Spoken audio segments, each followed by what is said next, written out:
President Donald Trump ውሳኔ ያስተላልፏል 25% on Canada. So what they have to do is build their car plants, frankly, and other things in the United States. Donald, you're a very smart guy. This is a very dumb thing to do. You underestimate Canadians, you're making a massive mistake. ታሪፉ በተግባር ውሎ በትክክል ሊያመጣ ከሚችለው በላይ ይሄን ሰርተኒቲም ሊጎዳ አሁን ባለንበት ሰዓት ካናዳ መሪዋ እንዲመረጥ ከፈለገ በዚህ በታሪፍ ጉዳይ ላይ እና በአሜሪካ ጉዳይ ላይ ባለው አቋም ነው የሚመዘነው እየተባለ Canadians are reasonable and we are polite, but we will not back down from a fight. አውሮፓን ብትይ በጣም ኦፈንድድ ነው። President Trump's 25% tariffs on almost everything coming from Mexico and Canada already having a real-world impact. Canada will be implementing 25% tariff. If the Trump administration falls through on any more tariff, we will not hesitate to shut off their powers. አጠፋዋለሁ ሲል ሆስፒታሎች አሉ ኦክሲጅን አለ ብዙ ነገር አለ የሰው ህይወት ላይ ያ ደግሞ የኡነት ጦርነት ላይ ሊያስገባ ይችላል The US decide to launch the trade war. Don't force our hand. All of this is a very unpredictable, hard to do business. የታሪፍ ተግባራዊ ከሆነ ቤትን ለመገንባት ውድ ይሆናል። ሁለተኛ አሁን ወደ ሌላ ሀገር የሚያሳት አይደለም ጎዳላችሁ ሰላም እንደምከርማችኋል ኪዲ ነኝ ከካናዳ ዛሬም በሌላ ዝግጅት ተመልሰናል President Trump's 25% tariffs on almost everything coming from Mexico and Canada already having a real-world impact. Canada will be implementing 25% tariffs against $155 billion worth of American goods. If the Trump administration falls through on any more tariffs, we will immediately apply a 25% surcharge on the electricity we export. Yeah, we see the Dow Jones Industrials down now. Just today, 788 points, at least so far, now 700. All of this is a very unpredictable, hard to do business for the people trying to make it work. Companies and countries that have ripped off this country, our beloved USA. The US decide to launch the trade war. We will be ready. Don't force our hand. You underestimate Canadians, you're making a massive mistake. We're resilient, we're proud, and we're strong. አቶ ባዩ በድጋሚ ስለተገናኘን እጅግ በጣም ደስ ብሎኛል ያለህን ዕውቀት ለማካፈል ለማብራራት ስለምትመጣ እጅግ በጣም አድርጌ በእኔና በተመልካቾቼ ስም ላመሰግንህ እፈልጋለሁ እንኳን ደህና መጣ እንኳን ደህና ቆየሽኝ ቅድስት ባዩ በየነ እባላለሁ ያው ቶሮንቶ ካናዳ ነው የምኖረው ሲኒየር ኢኮኖሚስት ነኝ እንግዲህ ያው ከመምህርነት ወደ አናሊስትነት ከዛ ደግሞ ሊድ ኢኮኖሚስት ከዛ እንግዲህ ሲኒየር ኢኮኖሚስት ሆኜ እየሰራሁ ነው ያለሁት በጣም አመሰግናለሁ እንግዲህ ዛሬ የተገናኘንበት ወቅታዊ የሆነ ነገርን ያተኮረ ነው በተለይ ደግሞ ፕሬዚደንት ዶናልድ ትራምፕ እንደሚታወቀው በዚህ በያዝነው የፊታችን ሳምንት ላይ ውሳኔ ያስተላልፏል 25% on Canada and 25% on Mexico. Today, the United States launched a trade war against Canada. ከዚህ ጋር ተያይዞ ስለ ፐርሰንቴጁ ስናወራ ካናዳ ተስላ ላይ 100% ጥላለች ሲባል ምን ማለት ነው አይገባም እንደማለት ነው ወይስ ደብል ነው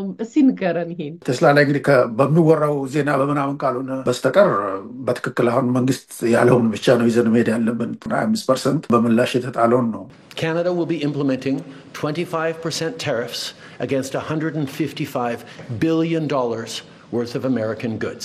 ግን እንበል 100% አንድ ዕቃ ላይ በማንኛውም ዕቃ ላይ ቢጣል ደብል ይሆናል ዋጋው ማለት ነው የሚገዛው ሰው በፊት በ50 ሺህ የሚገዛው ቴስላ አሁን 100 ሺህ እንዲገዛ ይገደዳል ምናልባት ቀደም እንዳልኩት የተወሰነውን የፕሮፊት ማርጂን በሚቀንስ መንገድ ሙሉ በሙሉ እንዳለ ኮንሱመሩ ላይ ባያስተላልፉም 100% ያው ደብል ማለት ነው ያልከው ኦፊሻሊ የወጣ ነገር የለም ግን ዜናውን እዚህናዛ በየሶሻል ሚዲያው ሲዘዋወር ስላየን ምናልባት ከወሰኑ ምን ማለት ነው ለማለት ያክል ነው በቴስላ ላይ ብዙ ነገሮች የተደረጉ ነው ምክንያቱም የተመረጠ ባለስልጣን ባይሆንም የገቨርንመንትን መስሪያ ቤቶች ኤፊሺንሲ ለመጨመር ሰራተኛን በመቀነስ በመሳሰለው ነገር ዌስትን በማስወገድ ተብሎ እዛ ውስጥ ገብቷል እና ቦታ የተሰጠው ሰው ነው እና ብዙ ነገር ትራምፕ የሚያደርገው እሱ በሚመክረው ነው ስለሆነ ውጤቱን እንዲያየው ጉዳቱን እንዲያው የመበቀል ነገር አለና አውሮፓም እንደዛ ተመሳሳይ ነገር አለ አሁን የኦንታሪዮ ውስጥ ኢንተርኔት ሳተላይት የሚጠቀሙበት ቴክኖሎጂ አለውና እሱን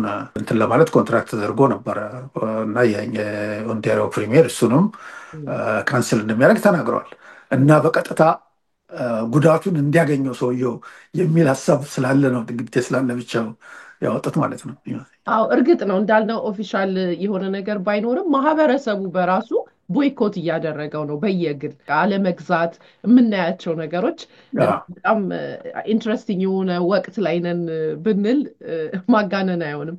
መልካም እንግዲህ ፕሬዚደንት ዶናልድ ትራምፕ አንደኛው በጣም ስለ ቴሪፍ በተደጋጋሚ የሚያነሱበት ምክንያት እነዚህን ታሪፍ በምጥልበት ሰዓት ወደ ሜክሲኮ፣ ወደ ካናዳ፣ ወደ ቻይና ጥለውን የሄዱ ፋብሪካዎች እንዲመለሱ አስገድዳቸዋለሁ። The higher the tariff, the more likely it is that the company will come into the United States and build a factory in the United States so it doesn't have to pay the tariff. Build their car plants, frankly, and other things in the United States, in which case they have no tariffs. Otherwise, they'll build, if they did them in Taiwan to send them here, they'll have 25% or 30% or 50% or whatever the number may be someday.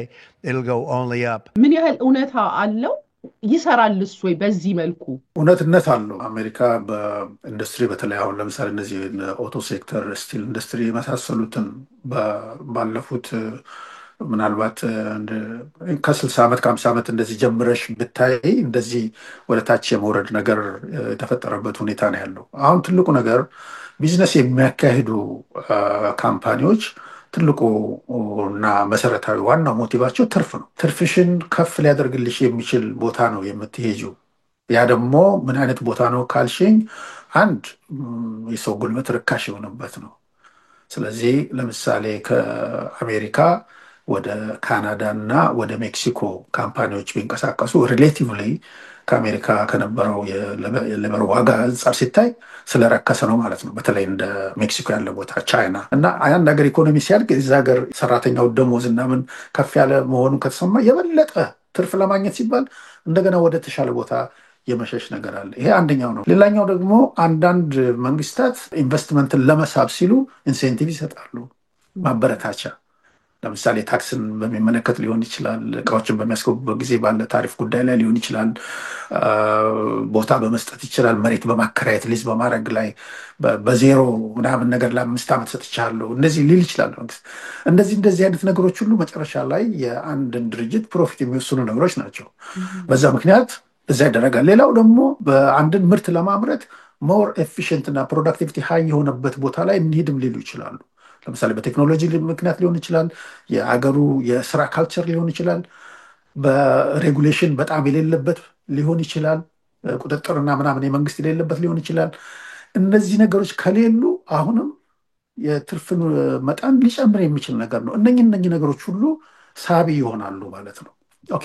ስለዚህ አሁን ታሪፉ በሚታሰብበት ጊዜ እነኚህ ሀገሮች ምርትን በአነስ ባለ ዋጋ እያመረቱ የኛ ኢንዱስትሪ እንዳያድግ አድርገውታል፣ ኮምፒቲቲቭ እንዳይሆን አድርገውታል።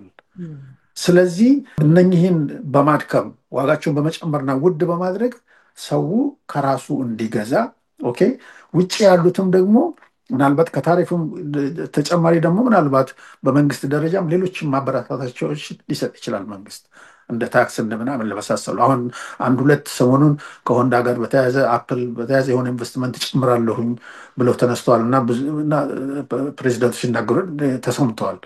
እና መንግስትም ሌሎች ማበረታታዎችን በመስጠት እዛ እንዲካሄድ ለማድረግ የማሰብ ነገር ሊሆን ይችላል። እንግዲህ ይህንን አሁን አንዳንዴ ደግሞ አሁን ኮምፕሊኬት የሚያደርገው ነገር ምንድን ነው? በአሁኑ ሰዓት አንድ ነገር በሚመረትበት ጊዜ ባለቤቱንም አምራቹንም ሀገር ይሄ ነው ብለሽ በአጠቃላይ የምታደርጊበት ነገር የለም። ቅድም እንዳልኩሽ አንድ መኪና ለመስራት እንደሚባለው አሜሪካን ሀገር መስራትና ሜክሲኮ መስራት ምናልባት የ10,000 እና $12,000 ልዩነት ይኖረዋል በዋጋ ደረጃ። እዛ ቢሰራ ከሌበር ጋር ስታዩ ካለው ከፕሮዳክቲቪቲ አንጻር ምናምን ስታዩ ውድ ነው እቃ ማምረት አሜሪካ ውስጥ ማለት ነው። ግን አሁን በደረስንበት ዘመን ደግሞ አንድን እቃ ለማምረት ነሰሰርሊ ሁሉንም ኮምፖነንቱን እዛው አንድ ቦታ ማምረት አያስፈልግም። የሚያዋጣ ሊሆን የሚችለው ለምሳሌ አንዱን ፓርት የመኪናውን በር ሊሆን ይችላል ጀርመን ይሰራል ሊባል ይችላል። ጎማው ደግሞ ከሳውዝ ኮሪያ ይምጣ ይችላል። ትራንስሚሽኑ ከዚህ ሊምጣ ይችላል። መቀመጫው ከዚህ ይምጣ የተለያየ እና እነኚህ አንድን መኪና አንድ ቦታ ላይ ዝም ብለሽ መስራት የተለያዩ ኮምፖነንቶችን መስራትና መግጠምና የተለያዩ ቦታዎች ወይም ሀገሮች ወይም ካምፓኒዎች ደግሞ አንዱን ፓርት ብቻ እያያዙ በዛ ላይ ስፔሻላይዝ አድርገው ከሰሩ የኢኮኖሚስ ኦፍ ስኬል የሚባል ነገር አለ። መሪን ብቻ በስፋት አንዱ ከሰራ፣ ጎማን ብቻ በስፋት እንደዚሁ በትልቅ ደረጃ አንዱ ከሰራ የሚገኘው ውጤት መጨረሻ ላይ መኪናዎቹን ተገጣጥሞ በሚሸጡበት ጊዜ የሚገኘው ውጤት ጥሩ ይሆናል ነው። ያ ማለት ማለት ነው ኮስቱን ለመቀነሻ መንገድ ነው። በዚህ ምክንያት አንድ መኪና ኖርዝ አሜሪካ ዛሬ የሚሰራው ኦፍኮርስ የመጨረሻው አግሪመንት የትሬድ አግሪመንት በሜክሲኮ በአሜሪካ እና በካናዳ መካከል ያለው እነኚህ ፓርቶች እስከ 75% የሚሆነው ከአንድ መኪና እዚሁ ኖርዝ አሜሪካ ይመረቱ ነው። የቀሩት ግን ከጀርመን፣ ከሳውዝ ኮሪያ፣ ከቻይና የሚመጡ ኮምፖነንትስም አሉ የሚገቡ። ስለዚህ በተለያየ ቦታ ስፔሻላይዝ ካደረጉ የዚህ ሰፕላይ ቼኑ የፓርትስ ሰፕላይ ቼን ብዛም ያለ ነው። ስለዚህ አንድ እቃ ላይ ታክስ ጣልኩኝ ስትይ ያኛውም ደግሞ ምላሽ ሲሰጥ ሌላውም ሀገር እንደዚሁ ደግሞ ሪታሌት ሲያደርግ በጣም የተወሳሰበ ችግር ውስጥ ነው የሚገቡት እነኚህ አምራቾች። ምክንያቱም ያንን አሬንጅ ያደረጉትን አንተ ይህን ስራ እኔ ይህን ልስራ ጥሩ ውጤት የማመጣበት ይሄ ነው። ስለዚህ መጨረሻ ላይ አንድ መኪና እናደርጋለን። እንግዲህ ቀለል እያደረኩ ላቀርቦ ነው እናደርጋለን ብለው ያሉትን ነገር መቀየር ሊኖርባቸው ነው። ያንን መዘርጋቱ እንደ ምርቱ እንደ ሸቀጡ አይነት ጊዜ ሊወስድ ይችላል። 3 ወር፣ 4 ወር፣ ዓመት ድረስ ሊወስድ ይችላል። አንዳንድ ነገር ለምሳሌ ነዳጅ ከሆነ ፓይፕላይን ዘርግተሽ ነው የምታስተላልፊው እንበል። ኦኬ። ስለዚህ አሁን ወደ ዩኤስ ሄድ ነበረ ወደ ሌላ ሀገር ላድርገው ብትይ በስንት ጊዜ ነው ያላት? ከአንድ ፓይፕላይን ተለቅ ረጅም ነገር ለመስራት 5 ዓመት 10 ዓመት የሚፈጅ ነገር ፕሮጀክት ሊሆን ይችላል። እና አጎሳሳቢ የሚያደርገው ይሄ ነው። ለዚህ ነው አሁን በየቦታው ያሉት እንዴት ነው አቅራቢ ይሄኛውን አቅራቢ ትቼ ወደዚህ አቅራቢ እንትን ላደርግ እችላለሁ ወይ ከዛ የማገኘውን እዚሁ ልተካው እችላለሁ ወይ የሚለው ሂሳብ ውስጥና ጭንቀት ውስጥ ነው ያሉት ብዙዎቹ ካምፓኒዎች ማለት ነው። በትክክል ወደዛ ልመጣ ነው። ትናንትና ዜና ላይ አንድ ባለሀብት መኪና በካናዳ ውስጥ በሮችን የተለያዩ ባዲዎችን የሚሰራ መልቲ ሚሊዮነር የሆነ ካምፕኒ ሲጠየቅ ነበር ባለቤቱ። እንግዲህ የዶናልድ ትራምፕ ሀሳብ ነቅለህ እዛ አሜሪካን ሀገር እንድትገባ ነው እና ምን ትላለ ሲባል እንደው እሱን ሀሳብ እንኳን አዳምጠን ይሄንን ካምፓኒ ነቅለን አሜሪካን እንግባ ብንል እንኳን በትንሹ 5 ዓመት ይፈጃል። ያም ሆኖ ባንክራፕሲ ውስጥ የመግባት እድላችን የሰፋ ነው። ላይሆንም ይችላል። ለምን እዚህ አሁን ለምዷል፣ ብዙ ጥናት አለ፣ ብዙ ነገር አለ። ያንን አፍርሶ እንደገና ከዜሮ መጀመር ማለት የማይሆን ነገር ነው ብሎ በጣም በማዘን ነው ሲናገር የነበረው። በዚህ ላይ ምን አስተያየት አለ? ምናልባት አይተሽን ከሆነ የመጨረሻውን እንትን ኤክስቴንድ አድርጌዋለሁኝ ብሎ ምክንያት ሲያቀርብ 3ቱ ትልልቅ መኪና አምራቾች ፎርድ፣ ጂኤም እና ደግሞ የቀድሞ ክራይስለር የሚባሉት እነሱ አቤቱታ ስላቀረቡልኝ ነው ያለው። እዛው ሀገር ያሉት አሁን የሚነግርሽ ምንድነው እሱ ካናዳ ውስጥ ያሉት የሚቸገሩትን ያህል እዛም ያሉት ተመሳሳይ ሁኔታ ነው ያላቸው። ምክንያቱም የተወሰኑት እቃዎቻቸውን የሚያቀርቡላቸው እዚህ ያሉት ናቸው። ያልኩት ከምርቱ አይነት ጋር ይለያይ እንጂ አንደኛ ትሬን ያደረጉትን ሰው ሙሉ በሙሉ በአንድ ኤሪያ ላይ ያንን ነገር መተካቱ የግድ ያስፈልጋል። ምናልባት በዛ ኤሪያ ላይ ስልጠና የሌለው ካለ ያንን ስልጠና መተካት ይኖርብሻል።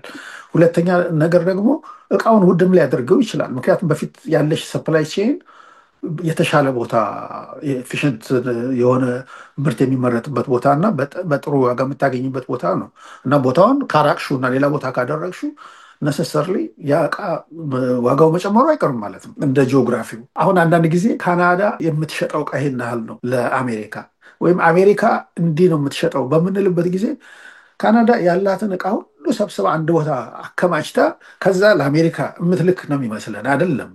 አሜሪካም እንደዚሁ ያላትን ነገር ሰብስባ አንድ ላይ እንደዚህ የምትሰጠን አይደለም። ከፍተኛ ቦርደር ነው ሼር የሚያደርጉት እና ንግድ ሲካሄድ አንዳንዶቹ አንድ ፕሮቪንስ ለምሳሌ ከአንድ አሜሪካን ስቴት ከሚመጣ እንጨት ተጠቃሚ ይሆናል። ከሌላው ከካናዳ ክፍል ከመግዛት ከዛ ልግዛ ብሎ ነው የሚያደርገው። ኤሌክትሪሲቲ ተመሳሳይ ቅርብሽ ጎረቤት የሆነው ጋር ነው ኔትወርክ ያለሽ የትራንስሚሽን የምናምን የመሳሰለው እና ለውጦች የሚደረጉት እንደዚህ ከጂኦግራፊ አቀማመጣቸው አንጻር ነው። ለምን ወጪን የሚቀንሰውን መርጠው ነው ቢዝነሶች የሚንቀሳቀሱ። ለምንድን ነው አሁን አንድ ስቴት ብቻ ተነስቶ ይሄ በካናዳ ላይ የተጣለው ታሪፍ ይጎዳኛል ብሎ አቤት የሚለው እዛ? ምክንያቱም ከሌላ ቦታ ቢያደርገው የእቃ ዋጋ ይጨምርብኛል ወይም ደግሞ ጭራሽም ሊተካልኝ የሚችል ስቴት የለም በማለት ነው። ኦኬ። ስለዚህ ይሄንን የታሰበውን ነገር ለማሟላት ከተፈለገ ከፍተኛ ወጪ የሚያስከትል ነው የሚሆነው። መጨረሻ ላይ ኦፍኮርስ ያው ወደ ኮንሱመሩ የሚወርድ ነው የሚሆነው። ፕሮዳክሽንን ዲስረፕት ያደርጋል። ኦፍኮርስ ፕሮዳክሽን ቆመ ማለት በተለይ ደግሞ ስፔኩሌቲቭ ከሆነ ብዙ ነገር የሚባለው ነገር ችግር ውስጥ ሊገቡ ይችላሉ ማለት ነው እና እንከስራለን ገንዘብ የሚለው ነገር የመጣው ከዛ ነው የሚመስለኝ። መልካም እሱንም ወደ ኋላ የምንመለከት ይሆናል። ማርኬቱ በጣም ሪያክት እያደረገ ነው እሱ ባክ ኤንድ ፎርስ ባረገ ቁጥር የሚለውንም የምንመለከት ይሆናል። ለአሁኑ ግን ካናዳም እንዳልከው የራሷን የሆነ ውሳኔ ሪያክት አድርጋለች፣ ፋይት ባክ አድርገዋል። The US decide to launch their trade war.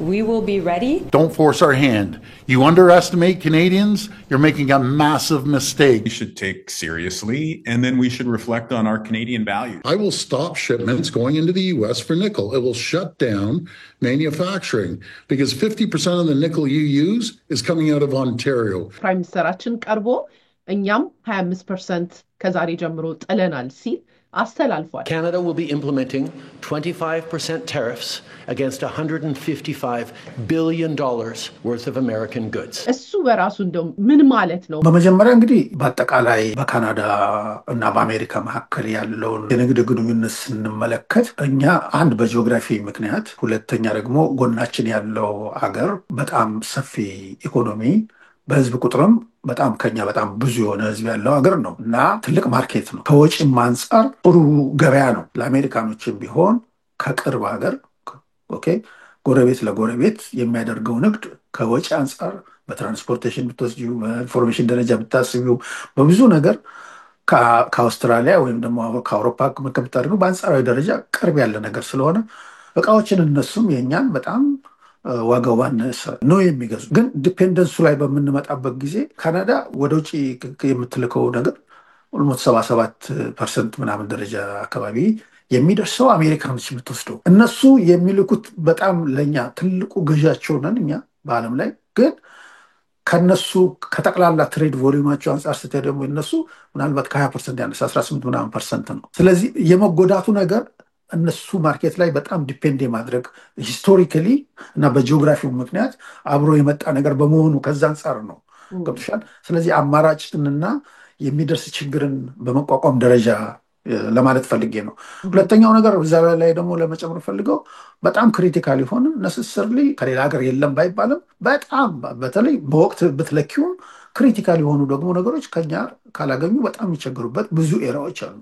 ቀላል ነገር አይደለም። የካናዳን ምላሽ በሚመለከት እንግዲህ አንድ ነገር ማስገንዘብ ያለብኝ ነገር አለ። አሜሪካ ካናዳ ላይ የጣለችው ታሪፍ ኦፍኮርስ የራሳቸው የናሽናል ኢንተረስትና አርጊመንት ነገር ቢኖርም ሰዎች የዛን ነገር ትክክለኛነት ቢናገሩም ሊያመጣ የሚችለውን ነገር በአብዛኛው ችግር እንዳለበት ተናግረናል። ተመሳሳዩ ያው ነው። ካናዳ የምታደርገው ውጤቱ ያ ነው። ታሪፉ ኮንሱመርስ ላይ ጫና ይጨምራል፣ ዋጋ እንዲጨምር ያደርጋል። ብዙ በምርት የተሳሰሩ አገሮች ናቸውና ብዙ ካምፓኒዎች ግራ እንዲጋቡ፣ ችግር ውስጥ እንዲገቡ፣ ቀደም ያልኩት የሰፕላይ ቼን ለመቀየር ከፍተኛ ወጪ ውስጥ የሚገቡ የሚሆን ከሆነ ከዛም አልፎ እንደውም ኢቭን ወደ ሪሴሽን ደረጃ ሊወስድ የሚችል ነገር ነው። ትክክል አይደለም ብለሽ የአሜሪካን ታሪፍ የተቃወምሽውን ያህል ይሄኛውንም ነው የምትቃወም እንደ ባለሙያ። ሁለት ስህተት ትክክል አያደርገውም አንድ ነገር አይደለም። ሁለት ስህተት ነው አሁን ያለው።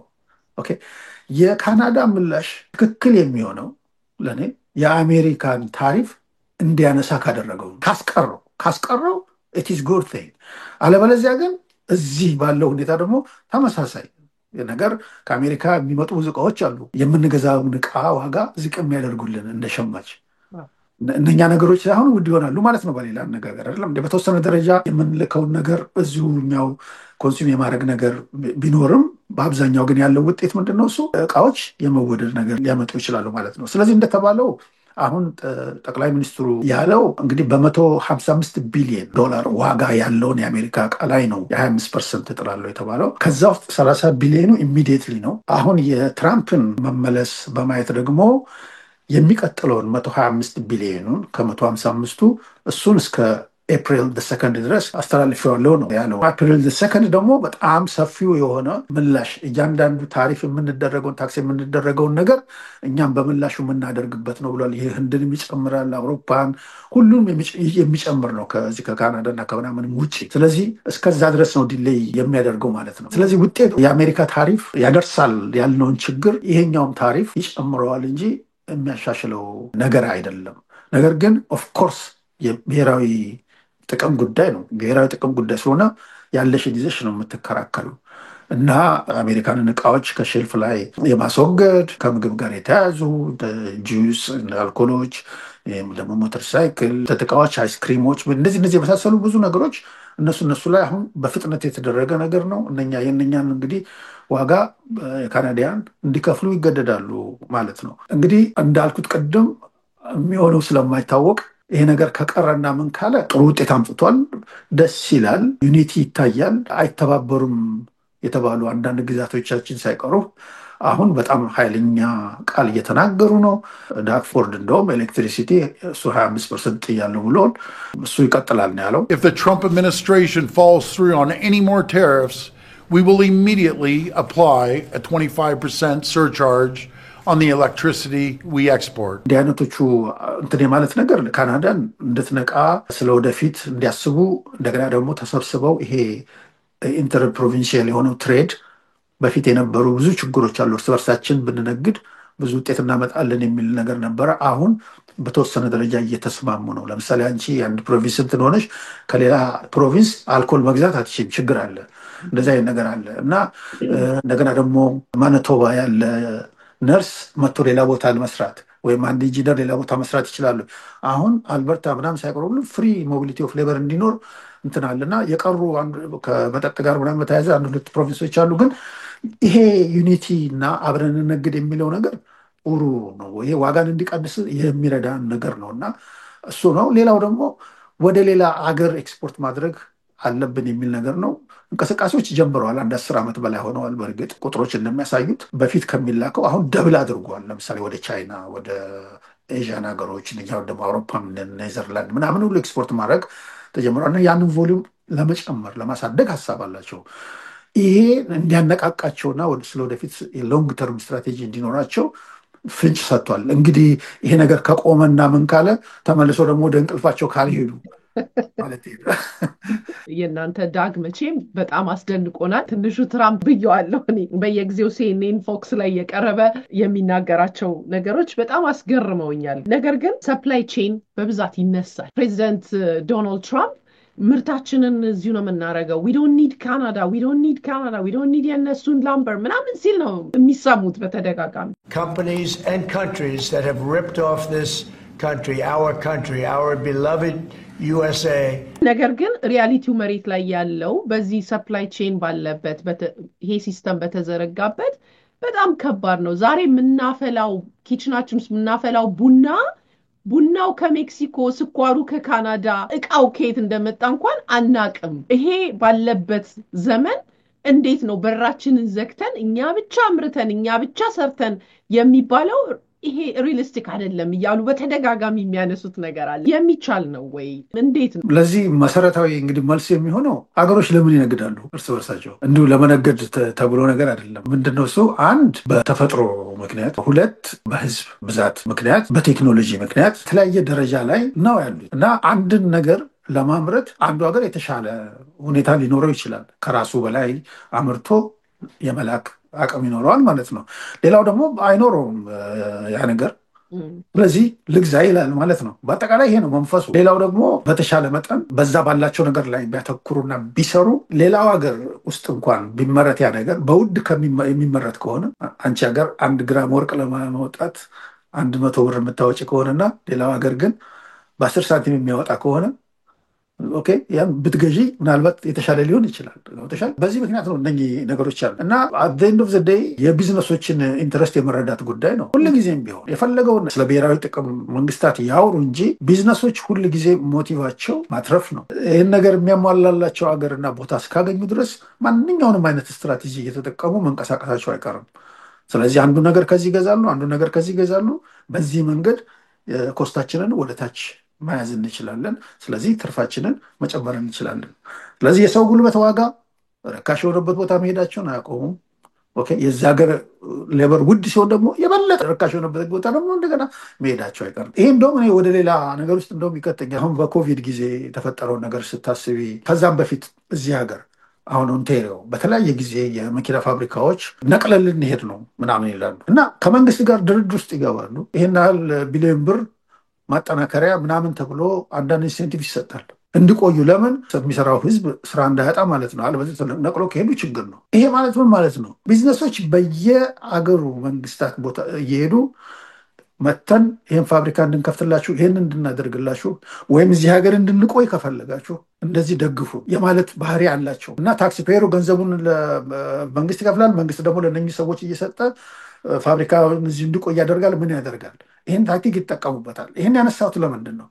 ታሪፍ የሚባለውን ነገር በምታረጊበት ጊዜ የራሴን ሀገር ፋብሪካዎች፣ ኢንዱስትሪዎች ለመጥቀም ብለሽ በምታደርጊበት ጊዜ ብዙ ጊዜ ኤፊሽንት አይሆኑም፣ ሌዚ ይሆናሉ። ቤዚካሊ በቃ ሌዚ የሚሆኑት ለምንድን ነው? ሌላው ኮምፒት እንዳያደርግ መንግስት እየተከላከለላቸው እና ቢዝነሶችን የፕሮፊት ሞቲቭ አንደርስታንድ አድርጎ ያ ወደ የአገሩ ሊመራቸው እንደሚችል የፈለጉትን እቃ ከየት እንደሚገዙበት የሚያዋጣቸው ቦታ መሄዳቸውን አይቀርም። የተወሰነ ጊዜ አሁን የአሜሪካ መንግስት ብዙ ኢንሴንቲቭ ሰጥቶ አንዳንድ ነገሮች አድርጎ ፕሮቴክት አድርጓቸው ለተወሰነ ጊዜ እንትን ያደርጋሉ። ከዛስ በኋላ ከዓመታት በኋላ ደግሞ ተነቅሎ ሌላ ሀገር፣ ሌላ ኤዥያ ሀገር ወይም ሌላ ላቲን አሜሪካን ሀገር ሊሄድ የማይልበት ምን የሚይዘው ነገር አለ? ለዚህ ነው ኮምፒቲሽን እና የራሳቸው ፕሮዳክቲቪቲ የራሳቸውን የማሳደግ ነገር ላይ እንዲሄዱ ቢዝነሶችን ማድረግ ነው እንጂ በመንግስት ድጋፍና በመንግስት መከላከል የሚደረግ ነገር በመጨረሻ ላይ ውጤቱን ጥሩ አይሆንም ለኢኮኖሚ። መልካም የተወሰነ ግንዛቤ የያዝኩኝ ነው። ለምን ኢኮኖሚስቶች በትራምፕ ውሳኔ እጅግ በጣም ግራ እንደሚጋቡ ከዚህ ጋር ተያይዞ በተደጋጋሚ በዚህ ወቅት የምንሰማቸው ነገሮች አሉ። ማርኬቱ ሪያክት እያደረገ ነው። ባክን ፎርዝ ፍሊፕ ፍሎፕ ባደረገ ቁጥር ውሳኔው ማርኬቱ ግን እየወረደ እየወጣ ነው። እንደው ማርኬቱ እንደው ማን ነው ምንድን ነው ብዙዎቻችን አሁን ላይ ገባን ይችላል እና ከቤዚክ ነገር እንነሳ ብዬ ነው። ምን ማለታቸው ነው ማርኬቱ ሪያክት እያደረገ ነው ሲሉ? አሁን እንግዲህ ምን መሰለሽ ብዙ ነገር አሁን ባየነው ሁኔታ ከሄድሽ ብዙ ነገር ከስፔኩሌሽን ሊሆን የሚችለውን ነገር ከማወቅና ካለማወቅ የተፈጠሩ ችግሮች ናቸው ከፍና ዝቅ የሚያደርጉት። ምክንያቱም አንድ መሪ ወጥቶ ይሄን ያህል ነገር ጥያለው በሚልበት ጊዜ የሚናገረውን ነገር እንደ ኢንፎርሜሽን ነው የሚወሰደው። በማንኛውም የኢኮኖሚ አክቲቪቲ ኢንፎርሜሽን ኢዝ ቬሪ ኢምፖርታንት።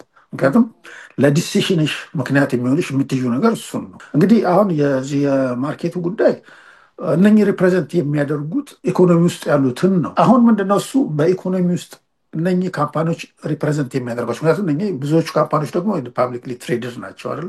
ይሸጣሉ። ሼር ትገዣለሽ አንቺ እንደማንኛውም ዜጋ እኮ ከአንድ ካምፓኒ ለምሳሌ ማይክሮሶፍት ሼር ይኖርሻል፣ ወይም የሆነ ስቲል ኢንዱስትሪ ውስጥ የሆነ ሼር ይኖርሻል፣ ከእርሻ ጋር የተያዘ ሼር ይኖርሻል።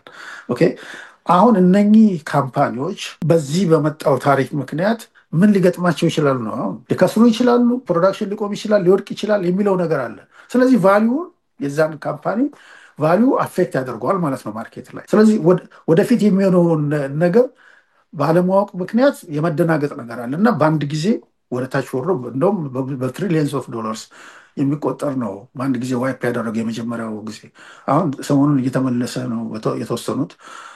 ነገር ግን ምናልባት ሊያቆም ይችላል በሚል ነው። ከዚህ በኋላ ደግሞ በሚፈጠረው ከአፕሪል 2 በኋላ ምን እንደሚፈጠር አናውቅም እንደገና። ስለዚህ መሬት ላይ ያሉት ትልልቅ ካምፓኒዎች እና የኢኮኖሚው እንቅስቃሴ በዚህ ምክንያት የሚደርስበት ተጽዕኖ ይሄ ከሆነ የእነኚህ እንትኖች ስቶኮች ቫሊዎች ናቸው የሚዋሉሉት ምን ይሆናል በሚለው ለዛ ነው። መልካም ለምሳሌ አንድ የማውቀው ባለሀብት ካናዳ ላይ የኢኮኖሚ ድቀት ያመጣል ይሄ ነገር ከአሜሪካን የበለጠ የሚለውን ነገር ሲሰማ ካናዳ ላይ ያደረገውን ስታክ ማርኬት ላይ አውጥቶ ወደ አሜሪካን ኢንቨስት እንዳደረገው የነገረኝ ሁኔታ ነበረ። ያ ነው ችግር የሚያመጣው ማለት ነው። ሰዎች ብራቸውን ስለሚያወጡ ነው። ይወድቃል ብለሽ ለምሳሌ አንድ ነገር ካሰብሽ ትሸጫለሽ። ያለሽ መሸጡን ሳይ ደግሞ ራሱ ኢቭን ማርኬት ውስጥ መሸጡ ስታይ ልከስር ነው ቲና ሌላውም ይንቀሳቀሳል እንደዛው ቶሎ ዲስፖዝ ያደርጋል፣ ዋጋውን ይቀንሰዋል ማለት ነው። የዛን ነገር ገብቶሻል? የማስወገድ ሪስክ ያለውን ነገር ለማስወገድ ነው። በዚህ ውስጥ የሚጠቀሙ ሰዎች ሊኖሩ ይችላሉ። ገብቶሻል? ለምሳሌ በወደቀ ጊዜ ገዝቶ ደግሞ እንደገና ሲነሳ ልሽጥ ብሎ የሚያስብ ደግሞ እንደዛው ሊጠቀም ይችላል ማለት ነው። አንቺ ያልሽው ነገር ምናልባት ገንዘብን ማመራረጥ፣ በኢንቨስትመንት ማመራረጥ፣ ለምሳሌ ቶሎ ብሎ ከረንሲውን አክቹዋል በሆነ ንብረት ላይ ቶሎ አድርጌ ከሚዋዥቅ ነገር ልዳን የሚል አለ። ገንዘቡን ከካናዳ ዶላር ወደ አሜሪካ ዶላር የሚቀይር እና ከይህን ነገር ልወጣ የሚል አለ። የተለያየ ስትራቴጂ ሰዎች ሊጠቀሙ ይችላሉ እና የኢንዲቪዥዋልስ የግል ካምፓኒዎች በዜጋም ደረጃ የተለያየ ሪያክሽን ሊኖር ይችላል ለሚፈጠረው ነገር። ግን ይሄ ሁሉ ምንጩ ምንድነው? እሱ አሁን ባለው ሁኔታ በትክክል አንድ ነገር መውደቁንም መነሳቱንም ለመናገር የማይቻልበት ሁኔታ ነው። ምክንያቱም ፖሊሲ ይወጣል፣ እንደገና ደግሞ ሪቨርስ ይደረጋል፣ እንደገና ደግሞ ሌላ ኢንፎርሜሽን ይነዛል። በዚህ ምክንያት የሚፈጠር ነገር ነው ማለት ነው። ትልቁ መነሻ ግን ምንድነው? እሱ ኢኮኖሚው ይጎዳል፣ ፕራይስ ይጨምራል፣ ኢንፍሌሽን ይፈጠራል፣ ወደ ሪሴሽን ውስጥ እንገባለን የሚለው ነገር ካለ የኢኮኖሚ ውድቀት እንደዛ የፕሮስፔክቱ እንደዛ ነው ብለሽ የምታስቢ ከሆነ ኦልሬዲ ያለሽ በብዙ ነገሮች ቫሊዩ እየወረደ ነው፣ እየወደቀ ነው የሚሄደው። ቤት እንኳን የሚገዛሽ እኮ አታገኝም። ሁሉ ስራ አጥነት ከበዛ ምን ካለ ምን ከሌለ ችግር ነው የሚሆነው እና ያንን በማሰብ የሚወሰደ ሪያክሽን ነው ማለት ነው። መልካም። አሁን የገለጽካቸው ነገሮች የገበያ አለመረጋጋት ብላችሁ የምትገልጹት ነው። ያንን ተመልክቶ ደግሞ አለመረጋጋት የሚፈጥራቸው ነገሮች እያንዳንዳችን ላይ የሚያመጣው ነገር አለ። ዋጋ የመጨመር፣ የመቃወስ፣ ስራ የማጣት። ያስ እንዴት ነው የምናየው? ከዚህ ጋር ተያይዞ ኢኮኖሚ እኮ የሚያድገው ኢንቨስትመንት ሲኖር ምርት ይመረታል። ምርቱ ደግሞ መገዛት አለበት እና ኮንሱመርስ ስፔንድ ማድረግ አለባቸው። ስለዚህ አንሰርተኒቲ ካለ ኢንቨስተሩን ችግር ነው። ምክንያቱም ይህናል አውጥቼ አንድ ነገር ባደርግ ነገ መልሼ ብሸጠው አተርፋለሁ ወይ ነው፣ ወይም ደግሞ ይህንን እቃ ድሮ በመገዛው ዋጋ እገዛለሁ ወይ፣ ለእኔ ምርት ግብአት የሚሆነውን ነገር አገኛለሁ ወይ ነው። ገንዘብ ላለው ሰው ደግሞ ለተራው ሰው እንዳልሽው ደፍሮ ቤት መግዛት፣ ደፍሮ መኪና መግዛት፣ ደፍሮ ልብስ ላይ ማድረግ። አሁን ግን የሚወደድና ምን የሚል ነገር ከሆነ እዛ ላይ ገንዘብ ከማወጣ ይልቅ ይህንን እያስጠገምኩ ምን አባቱ ትያለሽ። የግል ዲሲሽኖች እንደዛ በዛ ምክንያት ይመጣሉ እና ስፔንዲንግንም ኢንቨስትመንትንም የሚጎዳ ነገር በመሆኑ ለውሳኔ ሰዎች በጣም ስለሚቸገሩ አንድ ነገር ለማድረግ ኢንፎርሜሽን የግድ አስፈላጊ ነገር ነው። ያ ደግሞ በሚዋዥቅበት ጊዜ እንዲሁም ታሪፉ በተግባሩ ውሎ በትክክል ሊያመጣ ከሚችለው በላይ ይህ አንሰርተኒቲም ሊጎዳ ይችላል። ምክንያቱም ብዙ ካምፓኒዎች እጃቸውን አጣጥፈው የሚጠብቁ ሊኖሩ ይችላል። ያ ማለት ምን ማለት ነው? ጥሩ ጊዜ እስከሚመጣ እና እስከማውቀው ድረስ እናንተ 100 ሰራተኞች ይቅርታ አድርጉልኝና ቴምፖራሪ ዩአር ሌይድ ኦፍ ሊልሽ ይችላል። ያ ማለት ምርት ቆመ ማለት ነው። ምርት መቆም ማለት ደግሞ የተለያዩ ሴክተሮችን በተደመሪያቸው ጉዳት አለው ማለት ነው። በአጠቃላይ ብትወስጂው። መልካም። ወጣ ስንል ትንሽ ደግሞ ወደ ቻይና በጣም ብዙ አነጋጋሪ የሆኑ ነገሮችን ከዚህ ጋር ተያይዞ እየሰማን ያለንበት ሁኔታ አለ። ቻይና የወሰደችው ውሳኔ እጅግ በጣም ብዙዎችን አስገርሟል። አሜሪካንም የጠበቀችው አይደለም እያሉ መነጋገሪያ የሆነበት፣ ቻይናም ለማንኛውም ወር ዝግጁ ነኝ አንቺ በምትፈልጊኝ መልኩ ስትል ተመልክተናል። ስለሱስ ምን አይነት ኢንፎርሜሽን አለ? ቻይና ባለፈውም ጊዜ ተመሳሳይ ነገር ገጥሟቸው ነበር። እነሱ ኢዚሊ ነው ያለፉት። ለምን እንትናቸውን ኢምፖርታቸውን ቀየሩት፣ ወደ ብራዚል ነው መሰለኝ ቀየሩና አገኙት በቃ የሚፈልጉት። የስቲል ኢንዱስትሪም እንደዚሁ በራሳቸው መንገድ ተወጡት፣ ምርታቸውን በመጨመር ኤፊሽንሲ በመጨመር ፕሮዳክቲቪቲ በመጨመር። ያ ልምድ አላቸው ከሌላ ሀገር የማግኘቱ ነገር እና ቻይና ከብዙ ሀገሮች ጋር ንግድ የምታደርግናት፣ በተለይ ታዳጊውን ሀገር ኤሽያውን፣ አፍሪካውን፣ ላቲን አሜሪካ ውስጥም ብዙ እንቅስቃሴዎች የምታደርግ ሀገር ነች እና አሁን ደፍረው መመለስ እንዳለባቸው ኦፍኮርስ ይረዳሉ። እነሱም ብዙ ጊዜ በጣም እንደሌሎቹ አገር መሪዎች በቁጣና በስድብ በምናምን በመናቆር መሪውንም ትራምፕን በማስቀየም በምናምን ደረጃ ላይ አይታወቁም። መጨረሻ ላይ በስነስርዓት ተነጋገር፣ ቁጭ ብለን እንወያይ፣ እናድርግ፣ ሴትል እናድርግ ነው ብዙ ጊዜ የሚሉት። ምላሽ በሚሰጡበት ነገር ጊዜ ግን ያው እርግጥ በጣም ፈርም የሆነ ምላሽ ይሰጣሉ እና እነሱም አሁን 2 ጊዜ ነው የጨመረባቸው በተከታታይ እሱ። ስለዚህ እነሱም መልስ እንሰጣለን ብለዋል። መልካም። ይሄንን እንግዲህ በተወሰነ መልኩ አይተነዋል። በተደጋጋሚ ነግረኸኛል። ይሄ እኮ እንደው ለባለሙያ አስቸጋሪ ነው ስትል ነግረኸኛል። አንተ ብቻ አይደለህም። በየጊዜው በሲኤንኤን በተለያዩ ትልልቅ ሚዲያዎች እየቀረቡ የሚጠየቁ ልክ እንዳንተ ባለሙያ የሆኑ የተለያየ ሀሳብ ይዘው ሁሉ ሲናገሩ ተመልክቻለሁ። ሁለት ነገር ግን ከሁለቱ ሀሳብ ያየሁትና ያንተን ማስተያየት መስማት የምፈልገው፣ አንደኛው ባለሙያ አውቆ ነው ኢትስ ፕላንድ ያልሆነ ነገር የለም፣ አውቆ ነው የሚዋዥቀው፣ አውቆ ነው ዛሬ ለ30 ቀን ፖዝ አድርጌዋለሁ ነገ ደግሞ አንስቼዋለሁ የሚለው፣ ይሄን አለመረጋጋት ተጠቅሞ ሊያደርገው ያሰበው ነገር ስላለ ነው ይላል። አንደኛው ደግሞ አይዳውት የሚያደርገውን ነገር አያቅም፣ ይሞክርና ነገር ግን አሁን ልክ እንደ አሜሪካን የመኪና ባለቤቶች ባለሀብቶች መጥተው እኛ በቃ ልንወጣ ነው ልንከስር ነው ሲሉት ደግሞ ባክ የሚያደርግበት ሁኔታ ነው ያለው ይላሉ። ምን ይመስልሃል? ይሄ እንደ አስተያየት ግምት ነው። እኔ በተወሰነ ደረጃ መነሻችን እንግዲህ ቀደም እንዳልነው ከታሪፉ ጀርባ ያለው ነገር ረዘም ላለ ጊዜ ካሁን በፊትም ተናግሬዋለሁ። አሜሪካ ኢንዱስትሪ መንደር ጥሩ ደሞዝ የሚገኝበት ጥሩ ቤት የሚኖርበት ወደዛ መመለስ አለብን የሚል ሙቭመንት እንዳለ ሌሎች ሀገሮች ፋብሪካዎቻችንን እየቀሙን ነው። በቴክኖሎጂ በትምህርት በምናምን አድቫንስ እያደረጉ ነው። እኛ እየቀረን ነው። በተለያየ ቦታ በዓለም ክፍል ደግሞ ብዙ ወጪዎችን እያወጣን ነው የማያስፈልገን ጉዳይ ላይ። ስለዚህ ወደ ውስጥ መመልከት አለብን የሚለው እንቅስቃሴ አለ። ይሄንን በሚመለከት ደግሞ ከአሁን በፊትም አንዳንድ ወደ ቀኝ የሚያዘነብሉት ኮንሰርቫቲቭስ እየተገናኙ ፕሮጀክት 2025 የሚባል ነገር እንደቀረጹ እና ሞር ለፕሬዚደንቱ ትልቅ ኤግዜኪቲቭ ፓወር እንዲያገኘ የማድረግ ኢሚግሬሽንን በሚመለከት ከፍተኛ እርምጃ መውሰድ፣ ሰራተኛን ማጽዳት፣ ትራምፕ ጋር የሚሰሩ ሰዎች ሎያል የሆኑ እንዲሆኑ የማድረግ ነገር ከዚህ ከጾታ ጋር እነኛ ነገር ሁሉ ፕላን ያደረገ በእርግጥ እኔ እዛ ውስጥ የለውበትም ብሏል ፕሬዚደንቱ፣ ግን ራሱን ዲስታንስ አድርጓል። ግን ብዙ የሚደረጉ ነገሮች እርምጃዎች እዛ ውስጥ የታቀፉ ነገሮች መሆናቸውን በተወሰነ ደረጃ ታያለ እና ያ መነሻ አለው አሁን። ስለዚህ ይህንን ለማድረግ ይህን ታሪፍ የሚባለውን መንገድ መጠቀም ነው። ሌሎች መሪዎችም በፊት ያደረጉትን ያነሱት ነገር ቢሆንም እሱ በከፍተኛ ደረጃ ይሄን ነገር እንደ ዋና መሳሪያ አድርጎ ይዞት ነው የተነሳ። በዚህ ላይ ግን ምናልባት ቀደም ካልሻቸው ሰዎች ጋር እንግዲህ ከሰጡት ግምት ጋር የሚወስደኝ ምንድነው እሱ ፕሬዚደንቱ የሚያደርጋቸው ኔጎሽዬሽንስ ወይም ደግሞ ስምምነቶችን አግሪመንት ወይም ክርክሮችን እነኝህን በሚመለከት ልክ የራሱን ቢዝነስ እንደሚያደርገው አይነት ነገር ነው። ሰውየውም ታሪክ የሚያሳይ ነው። መጽሐፍ ሁሉ ጽፏል። አርት ኦፍ ዲል የሚል ጽፏል። ዲል ስታደርጊ መንገድ አለ። ካሁን በፊት እኮ ኒውዮርክ ሲቲን የመሳሰሉትን በከፍተኛ ገንዘብ መክፈል የሚገባውን ነገር ሳይከፍል ይህንን ቦታ ዲሞሊሽ አድርጌ እንደዚህ አይነት ነገር ለመስራት ለዚህ ቦታ መክፈል የሚገባኝን ነገር ተውልኝ ብሎ አስገድዶ እምቢ ያለውን መሪ ባለስልጣን በሌሎች አስጠልፎ እንዲወድቅ አስደርጎ ምን ብሎ በጣም እንትን ነው እና ሰጥቶ የመቀበል ነገር አለ እና ያን ታሪፍ እንደዛ ነው ያየውን እንደሚመስለኝ። ኮንስኮንሱን አላሰበውም ሊመጣ የሚችለውን ነገር እንደውም በቀደበታ በንግግሩ ነው ለመጀመሪያ ጊዜ አንዳንድ መንገጫገጮች ሊኖሩ ይችላሉ እና we are okay with that ምናምን አለ እንጂ በቃ it is such a beautiful thing I am going to make you rich የምናገኘው ሬቨኒው ከዚህ ከታሪፍ trillions of dollars billions of trillions ነምበር መቼም እንደልብ ነው። ኦኬ እሱን ነገር ምናምን ነገር ነው ሲል የነበረው። አሁን ያን ካደረገ በኋላ ግን ራሱ ሀገር ያሉ ካምፓኒዎች ያንን አቤቱታ ሲያቀርቡበት የሚያሳይሽ ነገር አለ። ሁለተኛ ካናዳ ባልጠበቃቸው ፖላይት የምትባል ሀገር ትንሽ ሀገር ምናምን የምትባለው ሀገር እኔም ይሄን አደርጋለሁ ሲባል ብዙዎችን የማስደንገጥ ነገር ነው የተፈጠረው።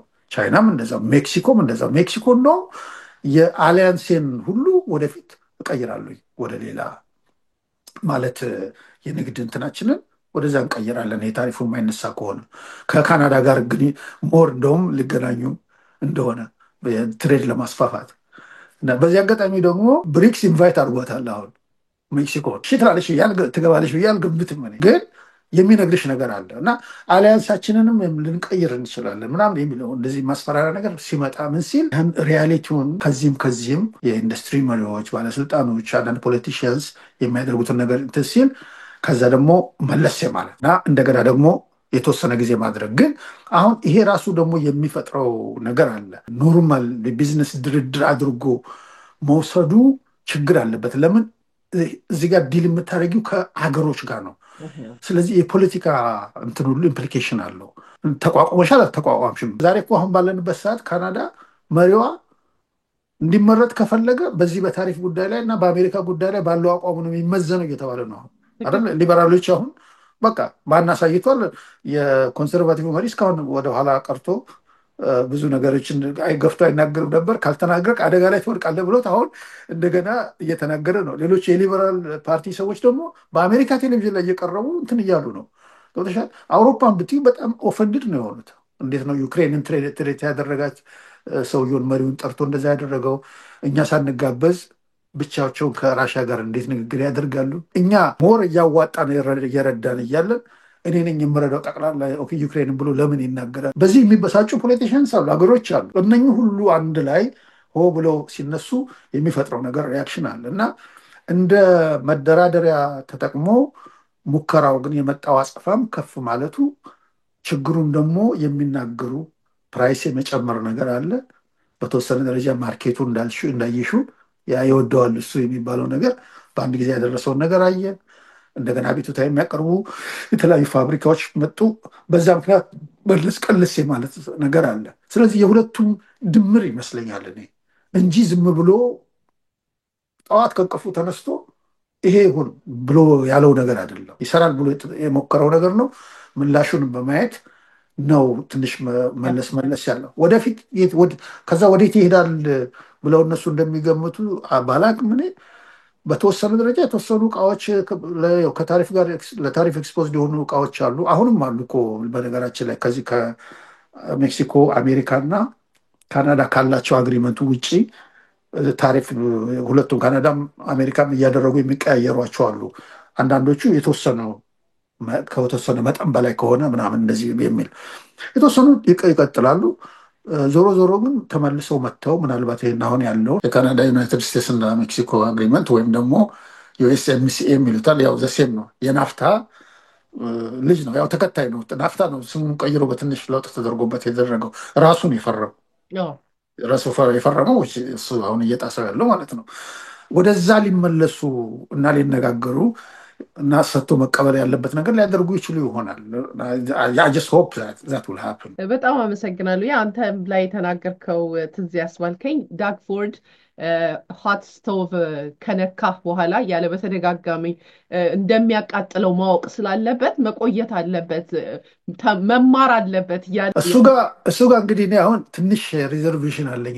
በተለይ አሁን ያው ከዚህ ከኤሌክትሪሲቲ አንዳንድ ነገር ትንሽ ሂውማን ኤሌመንትንም ስጨምርበት ባስብ ኤሌክትሪሲቲ ከታሪፉ ታሪፉ እንደተባለው በተወሰነ ደረጃ ቶለሬት ሊደረግ ይችላል። ዛት ኢዝ ኦኬ። ምክንያቱም አሁን ኔጎሽዬሽን ላይ ያለ ነው። ታሪፉ ያኛውን ታሪፍ እስካስቆመ ነው እኔ የምደግፈው እንጂ በራሱ አይደለም። ግን ኤሌክትሪሲቲ የምንቀያየረው ሁለቱ ሀገሮች አንዳችን በምንፈልግበት ሰዓት ነው ያን ነገር የምንገዛው። ሾርቴጅ ሊኖር ይችላል።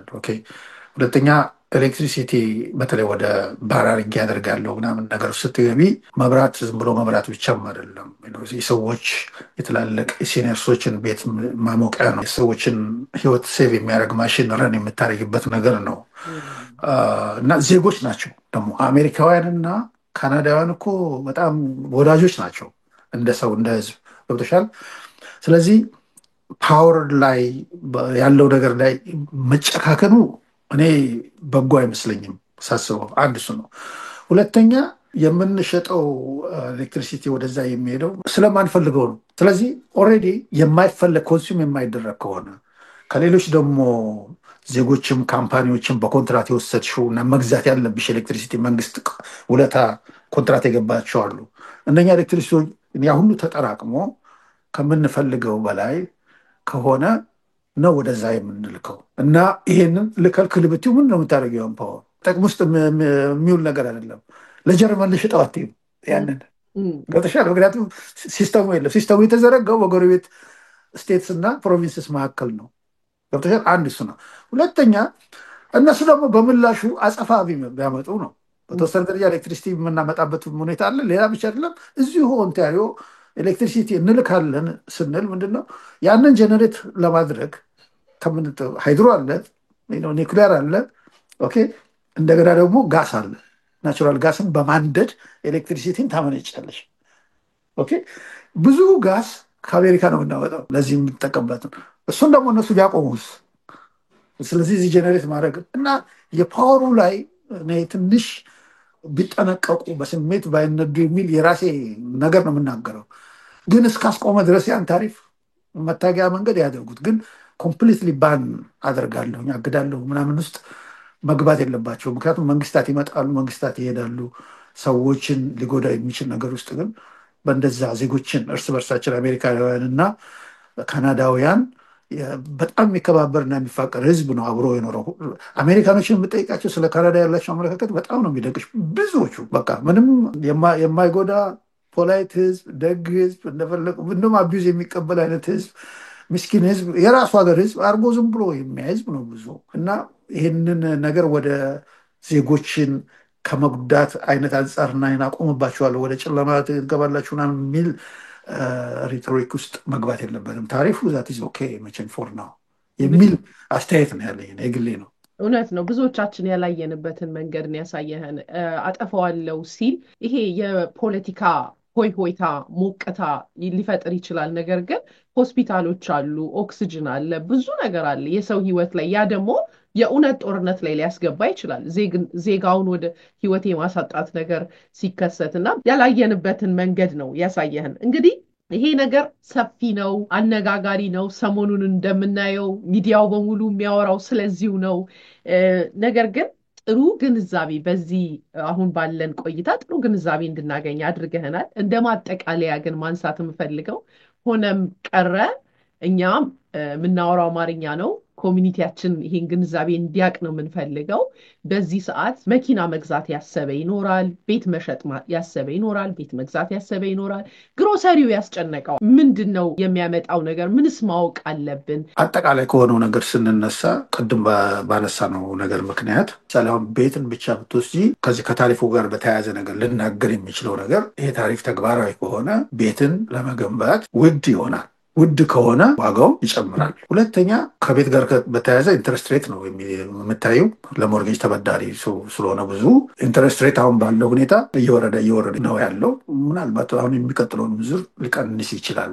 የዚህ ያለው የኢንፍሌሽን ጉዳይ የሚያሰጋ ካልሆነ የዚህ የታሪፉ ጉዳይ በኢንፍሌሽን ላይ የሚያመጣው ተጽዕኖ ያና ላይ አይሆንም፣ ታሪፉም ተግባራዊ አይሆንም ብሎ የሚያስብ ከሆነ እነሱም ግራ እንደሚጋቡ እርግጠኛ ነኝ። ባንክ ኦፍ ካናዳ ግን አሁን ካለበትም ኦቨርናይት ሌንዲንግ ሬት የሚሉትን ለባንኮች የሚያበድርበትን ሬት ምናልባት አንድ ቀንሶ የማየት ነገር ምክንያቱም ወደ ላይ ኢንፍሌሽን ከወጣና ባልነው ነገር ምክንያት እንትን ካለ እንደገና መልሶ ያን ለመቆጣጠር የሚጨምሩበት ሁኔታ ሊኖር ይችላል። ስለዚህ አሁንም እዛ ላይ ዲፔንድ የሚያደርግ ነገር ነው። መኪናን ጉዳይ በሚመለከት ቅድም ያልነው ኢንፎርሜሽን የመቸገር ጉዳይ አለ። ነገር ግን ተግባራዊ ከሆነ ኦፍኮርስ ውድ ይሆናል። ያንን ነው መናገር የምትችው። አንዳንድ ሰው እንደዚህ አይነት ክራይሲስ ውስጥ የሚወስደው ውሳኔ ደፍሮ ሲያደርግ ሪስክ ወስዶ የሚያተርፍበት ጊዜ ሊኖር ይችላል። የሚመጣው ዲፔንድ የሚያደርገው በተለያየ ነገር ላይ ስለሆነ አንዳንድ ሰው ደግሞ ሊከስር ይችላል። ግን ኦን አቨሬጅ በተለይ ለሌና ለአንቺ አይነት ኮሚኒቲ አይነት ሰው እኔ አሁን ባለው ሁኔታ ብዙ ለውጥ አሁን እያየን አይደለም። ለነገሩ ግን ሜጀር የሆነ ዲሲሽን ለመውሰድ ግን እኔ በግሌ የማደርገውን ነው። ሜጀር ዲሲሽን በዚህ ሰዓት አልወስድም። ዝም ብዬ የሆነውን ነገር ያለው አሁን ባለማድረጌ የቤት ዋጋ በ3,000 በ4,000 ብር ጨምሮ ሊሆን ይችላል ወይም ቀንሶ ሊሆን ይችላል። በኋላ ያንን አሁን ኢቲድ ችግር የለውም። ምክንያቱም አድርጌ ግን የሚመጣብኝ በወስን የሚመጣብኝ ነገር በጣም የሚጎዳኝ ከሆነ 300፣ 400፣ 500፣ 1 ሚሊዮን የሚያወጣ ነገር የሚያመጣውን ዳሜጅ ስላለመግባት አውል ወይት እኔ በግሌ ቢሆን አንዳንድ ሜጀር ዲሲሽኖችን ለመውሰድ ማለት ነው። ለመነገድ እና ሪስክ እየወሰደ ለሚንቀሳቀሰው የራሱ ዲሲሽን ነው። ሌላው ከዚህ ከምግብ ከምናምን ነገር አንጻር ከተያያዘ ምግብ እኮ በጣም ውድ ሆኗል በዓለም ላይ አሁንም እዚህም በጣም ውድ እኮ ነው። ኦልሬዲ እኮ ፎር ዘ ላስት 3፣ 4፣ 5 ይርስ ድሮ አንድ እንትን እኮ በ50 ብር እና በምናምን ሞልተን የምንሄደው ዛሬ በእጅሽ ነው አንጠልጥለሽ የምትሄጂ አንድ ባግ ምናምን 50 ብር 30 ብር የምታወጪበት እና ውድ ነው ኦልሬዲ። ስለዚህ ኖርማሊ ላይፋቸው ሰዎች ማኔጅ በሚያደርጉበት መንገድ ማድረግ አለባቸው። ፉድ መቼም ስቶር የምታደርጊው ነገር አይደለም። ከአንድ የሆነ ነገር ምናምኑ ሊሆን ይችላል እንጂ ያን ያህል በጣም የገፋ ነገር ውስጥ እንትን የሚያደርገን ነገር የለም። ግን ሜጀር ኢንቨስትመንት ላይ በሚመለከት ለራሴ የማደርገውን ነው። ሰዎችን ልምከር ብዬ አይደለም። ለራሴ የማደርገውን አሁን ጀስት ሲ ወዴት ነው የሚሄደው ነገር ብዬ ነው የማደርገው። ሁለተኛ ሴቪንግን በሚመለከት 6 ወር የምታገኙን ኢንካም ያህል መጠባበቂያ ገንዘብ አስቀምጪ ይባላል ድሮ። አሁን ካለው የብር አቅምና የኑሮ መወደድ አንጻር ያንን እንደውም ወደ 1 ዓመት በ1 ዓመት ውስጥ እርን የምታደርጊውን ኢንካም ብታስቀምጪው ለክፉ ቀን ይሆን ይሻል። ያንን መከተል። ሌላው አሁን ወደ ሌላ አገር የሜጃ ሰዓት አይደለም። ጎዳላችሁ ብዬ ገምታለሁ። እንደዛ የምታስቡ ሰዎች ካላችሁ ዛሬ አውሮፓ ሊሄድ ቢባል ወይም ደግሞ አሜሪካ ሊሄድ ቢባል በአሁን ባለው የካናዳ ዶላር ቫሊዩ ኢትስ ቬሪ ኤክስፔንሲቭ ብዬ ገምታለሁ። እና እነኝህ ነገሮች በመገንዘብ የራስን ፋይናንሻል እና ኢኮኖሚክ ሴኪሪቲ ለማረጋገጥ ነገር ከስራ መባረር የሚለው ነገር ነገ ውድ ቢሆን ነገ ልጅን ትምህርት ቤት ምልክ ሆነ ምንድነው ማድረገው ምናምን የሚለው ነገር ማኔጅ ያደርጋል። ለዚህ ደግሞ ብዙ አማካሪዎች አሉ። ፋይናንስ እንዴት ማያያዝ እንዳለብን የፋይናንስ አድቫይዘር አይደለሁም። ሃውሲንግን በሚመለከት መኪናን በሚመለከት ስቶክ ውስጥ ያለው ምን ያህል ኢንቨንተሪ አለ ወደፊት ባለው ከአንድ ወር ከሁለት ወር በኋላ ነው የሚጨምረው ወይስ እነኚህ ነገሮች አሉ መታየት ያለባቸው። በድፍረት እንዲህ ነው ያለው ብዬ መናገር ስለማልችል ማለት ነው። ስለነኛ በጣም አመሰግናለሁ። ፌር የሆነ ምክር ነው የሰጠህን። በጣም በጥንቃቄ በሚመለከት ሴክተር ላይ ቤት ለመግዛት ስታስቡ በዚህ ዙሪያ ላይ ያሉ ባለሙያዎችን አማክሩ። በፋይናንስ ዙሪያም እንደዛው አማክሩ። እጅግ በጣም አድርጌ ነው የማመሰግነው አቶ ባዩ። እንደ ሁልጊዜም ትልቅ አክብሮት አለኝ። ይህንን የመሰለ ማብራሪያ ስለሰጠህን ግንዛቤ ስላስጨበጥከንም በእኔና በተመልካቾቼ ስም ላመሰግን ወዳለሁ። ምናልባት ያላነሳናቸው እንዳጠቃላይ የታዘብካቸው እንደው ፈገግ ያስባሉህም ሊሆኑ ይችላሉ ብዙ ነገሮች እየተካሄዱ ነው ያሉትና እሱንም ማንሳት ከፈለክ ከመሰነባበታችን በፊት እድሉን ለአንተ መስጠት ፈልጋለሁ። ያው እንግዲህ ምናልባት ሀሳብ በምንሰጥበት ጊዜ በምንናገርበት ጊዜ ሊሆኑ የሚችሉ ነገሮችን ከኢኮኖሚ አንጻር ሰዎች ዜጎች ኑሯቸው እንዲቃና የሚያደርገው ሰራተኛ ቁጥር እንዲጨምር ቢዝነሶችም ትርፋቸው እንዲያድግ ብለን ከኢኮኖሚ አንጻር የሆነ ነገር በምንናገርበት ጊዜ ላይክ ካናዳ ቪዛቪ አሜሪካ የብሔራዊ ጥቅም ክርክር ውስጥ አይደለም። ያን ነገር እንትን የምንለው የብሔራዊ ጥቅም ጉዳይ የፖለቲከኞች የሀገር መሪዎች ጉዳይ ነው። እነሱ ይጠቅመናል ብለው የሚሉትን ነገር ነው የሚያደርጉት፣ ፖሊሲም የሚያወጡት።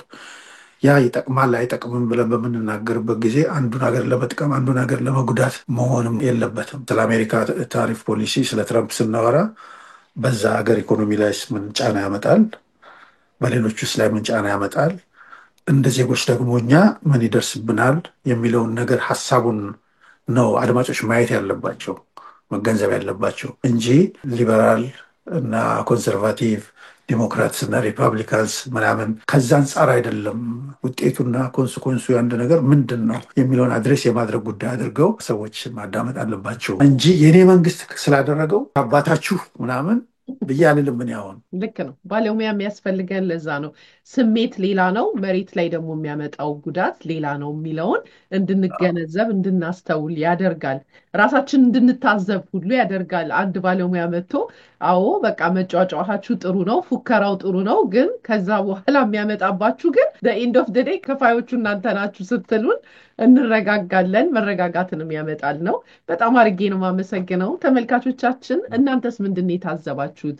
ምን አይነት አለመረጋጋት ፈጥሮባችኋል? ልታደርጉት ያሰባችሁትን ነገር ሁለቴ ቆም እንድትሉ እንድታስቡ ያደረጋችሁ ነገር አለ? ሀሳብ አስተያየታችሁን ስጡን። እንዲሁም እንዲህ አይነት ባለሙያ ስናቀርብ ደግሞ የሚፈጥርባችሁን ጥያቄ እናንተስ ምን አይነት ጥያቄ ይፈጥሮባችኋል? ምን አይነት ምላሽ አገኛችሁ ከዚህ የሚለውን ሀሳብ አስተያየታችሁን እንድታስቀምጡልን ለማለት ፈልጋለሁ። ዛሬ ይዘንላችሁ የመጣ ነው ፕሮግራም ይህንን ይመስል ነበረ። በሌላ ዝግጅት እስከምንገናኝ ድረስ ቸር ሰንብቱ።